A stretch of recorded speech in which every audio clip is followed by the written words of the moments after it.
Boom! First coffee. Love it. Hey, welcome to the channel. Glad to have you with me here today. Hope everybody's well and safe. Don't forget to hit that subscribe button and the like button if you like this video was helpful, as well as share your feedback in the comment section.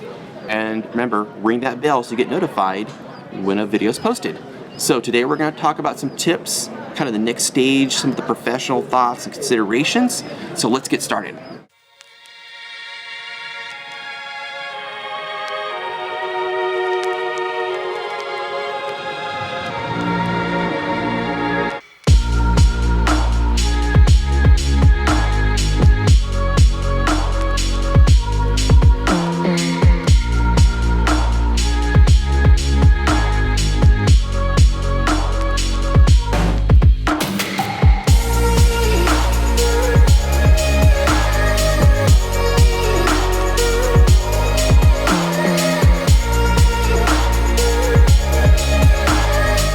So today we're going to talk about 3 tips, and we're going to talk about the avenues of more of the professional workflow.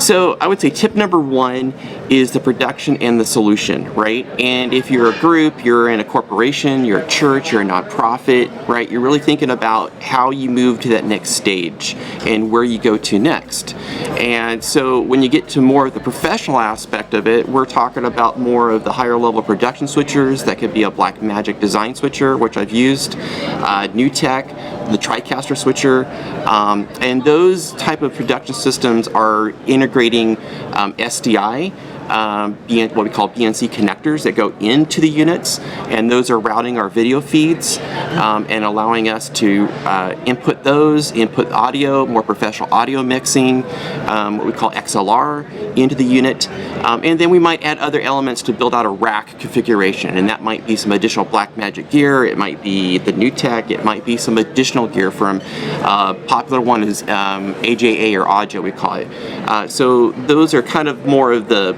larger scale, and then we're integrating a hardware encoder. We're doing some different type of streaming at the higher level, so we can stream in a one-to-one or a simulcast. So the key to all of this is to make sure that we are facilitating an environment that we can develop and orchestrate to support a particular need, right? And so as we look at that, we're looking at those avenues, and then we're looking at more of the seasoned broadcasting type standards that we might be thinking about. So the tip number 1 is to say think about the solution. We talked about that last week. We talked about the configuration, what type of equipment, what type of solution. Is it software versus hardware? Is it hardware versus software, right? Those are the elements that we really need to think about when we talk about the higher level production. And tip number 2 for considerations, we're going to talk about more of the operational aspect. We're going to talk about the DevOps. So as I look at live and simulated live streams, as I do video on demand, as I do what we call playback or webcast archives, right? We're looking at the type of solution that we're going to integrate, and we're going to develop to support that live stream or simulated live. And that might be a file-based type delivery, and that's kind of where a media CDN like an Akamai or a StreamMonkey or an Amazon or AWS media services. Microsoft does a certain level of that. Google is another one out there. So, there are media CDNs, and what I talk about media CDNs, I talk in terms of the packaging and how you facilitate and support that live stream and what you do. So that means that I'm supporting a live, simulated live, video on demand. I might be streaming out to social destinations like Facebook, YouTube, Twitter. It might be other avenues where I need to facilitate and have monetized content where I'm delivering a ad that pops up during the live stream. So those media packagers become really important. Remember I said your vendor is your technology partner, right? And if they're even in that space, you need to think about how they're servicing and supporting your needs and what they can provide to you. There's a lot of choices out there right now, and as we look and evaluate the type of solution, going back to tip number 1, we want to think about how we're orchestrating things, how we're developing that. As we cobble the hardware and the technology, and I wouldn't say cobble, but build out a solution to support a broadcast, either physical or virtual, and virtual by I mean cloud-based. We're also thinking about the workflow. I think a lot of people are buying the cameras, the audio, and they're doing a lot of things to kind of facilitate and support a live stream or do file playback or those type of activities. But the challenge is the professional workflow. As a seasoned veteran in my space, and as others who may be in that similar spot as a media broadcaster, you need to think about the workflow. How am I delivering that? And that comes to what type of team I'm developing. If you're a church or nonprofit, it might be a volunteer team. If it's a corporation, it might be somebody internal, your own technical AV team, or if you have to build a team out. Do you outsource? Do you bring somebody in that can facilitate that? Because the professional workflow is really critical when it comes to how we manage our production timing when we go live, before we go live, when we go live, and then the afterwards is post-event, right? And then do we post the archive? Do we think about some of those things, right? So you want to think about those avenues of your workflow. And there's our tools, like we've used Google Sheets, we've used ShowFlow as another tool out there that's pretty popular, and that allows you to build out a production workflow. You can add documents to ShowFlow, so there might be scripts, there might be a production event planning guide that gives kind of an outline of what we're going to do. So as you kind of move into that more of that mature type space, and I wouldn't say mature, but just kind of that next stage, right? You want to think about how you're going to get to the next step, right? And how you're going to plan that out. And where you want to be 3 months, 6 months, 12 months down the road. So as we think about the media CDNs, we also want to think about that network, right? The network is really important, and we want to make sure that we're doing the right approaches to integrating with our network provider. How do we test? This weekend, I saw a lot of people talking about they were having problems with Facebook and YouTube, and they were asking, like, is there something wrong? And so what we discovered was it wasn't Facebook or YouTube, it was actually CenturyLink and other network service providers that are having a major outage. So one tool that you can use is speedtest.net. Some of you may be already familiar with that, but speedtest.net allows you to test your upload speed. So that gives you kind of a measurement mark when you're running a live event, and or even simulate a live where you may be running it from your location online. You want to think about measuring what your network upload is, making sure you know what that was previously, so do a test and validate your download and upload. Primarily we're focusing on the upload, but you want to make sure there's consistency. And if there is an issue before you go live, you can contact your network service provider, your internet service provider, to let them know and say, hey, is there a problem with the network, right? And are they experiencing any what we call latency or delays and significant outages in their environment? And it might be regional, it may be more national, and those tend to happen. There's really no way to determine that other than you can go do that. Another tool to look at other than speedtest.net is I would look at downdetector.com. If you go to downdetector.com, they will also let you know what the current status is. Are there any significant outages in a region or with a particular vendor like CenturyLink or Cox or Spectrum or one of the other major popular vendors out there that might be providing the internet service to a particular area. So we talked about media CDNs, we talked about network providers, ensuring that you're doing the right things to think about your network and isolating your network services for your environment, right? Making sure you're keeping your live stream network pristine and ensuring you're thinking about that, working with your network provider. Do we need to upgrade our switches? Do we need to think about other things that we need to upgrade our network configuration? And if you don't have that in-house expertise, bringing somebody in to do that, right? So the other thing that comes to play when we talk about tip number 2, events and virtual events, right? How we manage those events, how that production workflow works. In a virtual event, it's even more a little bit more complex because you're bringing speakers in virtually. And you're having a moderator and you're using a tool, maybe it's Zoom, maybe it's Microsoft Team Live Events, maybe it's AWS services with their town hall type conferencing services, maybe it's another type of conferencing or streaming solution that allows you to do that, and it could be Restream. There are several different solutions out there, but the main item with virtual events is to ensure having all of that workflow kind of defined, the speakers, the content you're going to present on, doing some dry runs, thinking about how you can, as you facilitate that event, do a dry run. Get everybody online as if you were doing the live event and do a test stream.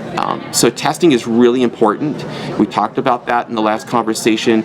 Test to validation, right? Testing and validating the environment that I need to get to the next step and the next stage and everything.